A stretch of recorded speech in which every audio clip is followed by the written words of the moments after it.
এই বয়স্ক লোকটা আমাকে ধর্ষণ করছে, করার পর বাচ্চা হয়েছে। ওই মেয়েটার বিষয়টা হচ্ছে ওনার বয়স হচ্ছে 60, উনি তো একজন বৃদ্ধা, তার সাথে তিনি আপনাকে কিভাবে ধর্ষণ করলেন? আমি যখন ওনার অফিসে গেছিলাম চাকরির জন্য, তখন উনি আমাকে ধর্ষণ করছে জোর জবরদস্তি করে। পরে বাচ্চা হয়েছে, বাচ্চা হওয়ার পর উনি প্রথম বাচ্চাটা উনি অ্যাবর্শন করছে। ওটা আমাদের কাছে মাফ টাফ চাইছে, সমাধান করতে চাইছে। আমার মাও মানুষ জানবে, গ্রামের মানুষ জানবে, আমরা যেহেতু গ্রামে থাকলে সমস্যা। তারপর আমি যখন এমপি ওনার কাছে গেছি, তখন এমপি উনি বিয়ে পড়ায় দিছে। এখন উনি আমার তালাকের হুমকি দেয়, আমার কাবিন নামাটাও পর্যন্ত তুলতে দেয় না। উল্টা আরও বিভিন্ন লোক দিয়ে আমাকে হুমকি দেয়, বলে যে আবার বলে কি তুই আমার তালাক দিবি। মানে উনি আমার সইটা নিয়ে, এর আগে ওনার ভাই তারা আমার সই চাইছিল, বলে কি তোমার সই লিখে একটা কাগজ দাও। ওনার বাবুল ভাই 60-62 বছর বয়স। উনি বৃদ্ধ না, উনি ওনার ওনার সম্বন্ধে আরও ইনকোয়ারি করলে জানতে পারবেন যে ওনার পালক মেয়েটা যে ওনার ঘরে রেখে পালে, ওই মেয়েটার বিষয়টা হচ্ছে ওনার বয়স হচ্ছে 60, উনি তো একজন বৃদ্ধা, তার সাথে তিনি আপনাকে কিভাবে ধর্ষণ করলেন?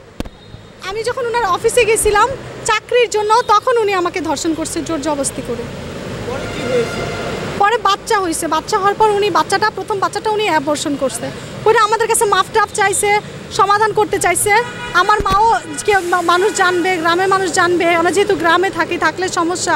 ভবিষ্যতে এই বিষয়টা নিয়ে অনেক বাড়াবাড়ি হইব, সেই কারণে আমরা কেউ মুখ খুলি নাই। প্রথম বাচ্চাটা আপনার অ্যাবর্শন করে ক্যান্সেল করছে, মানে নষ্ট করার পর দ্বিতীয়বার কি আপনাকে আবার ধর্ষণ করা হয়েছে? জি, দ্বিতীয়বার আবার যখন আমার আপু প্রায় 1 বছর যাবত উনি আমার সাথে কোনো যোগাযোগ করে না, আমার আম্মুর সাথে কথা বলে, টুকটাক কথা সাহায্য করে, কিন্তু তখন উনি আর কোনো ঝামেলা করেনি।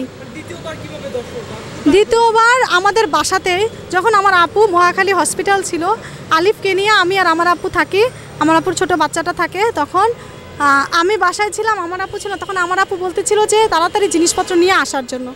তখন আমার আপুর ফোনটা আমি ধরতেছিলাম না, যে মানে আমার আপু ফোন দিচ্ছিল যে ফারুক আমাকে ফোন দিছে, আমি বইলা ফেলছি তুই বাসায়, কিন্তু আমি ফোনটা ধরতেছিলাম না, যে আমার আপু যদি জানে আমি এখনও বাসায় আছি তাহলে আমার আপু রাগ করবে।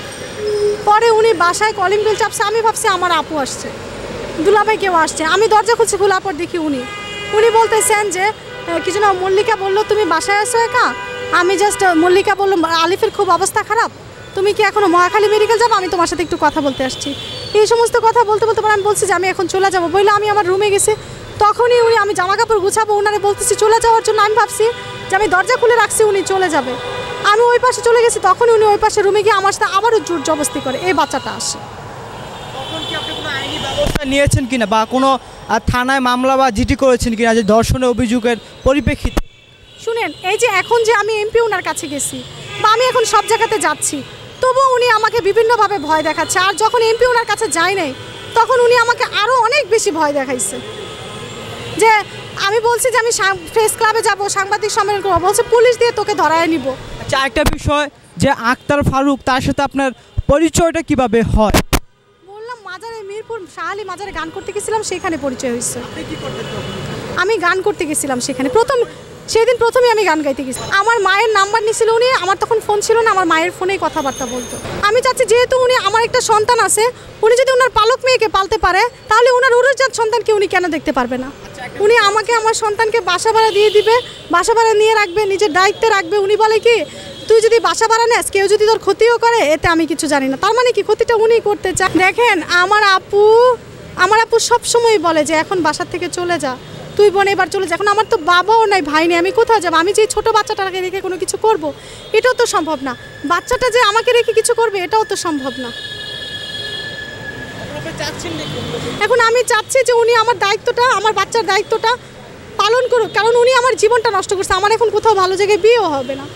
উনি আমার দায়িত্ব পালন করুক, উনি আমার বাচ্চারা আমার ভরণ পোষণ করুক, উনি আমার বাসা নিয়ে দেখ, উনি পরিচয় দিক আমার। উনার বাসা র‍্যাব-4-এ, উনি সরকারি চাকরি করে।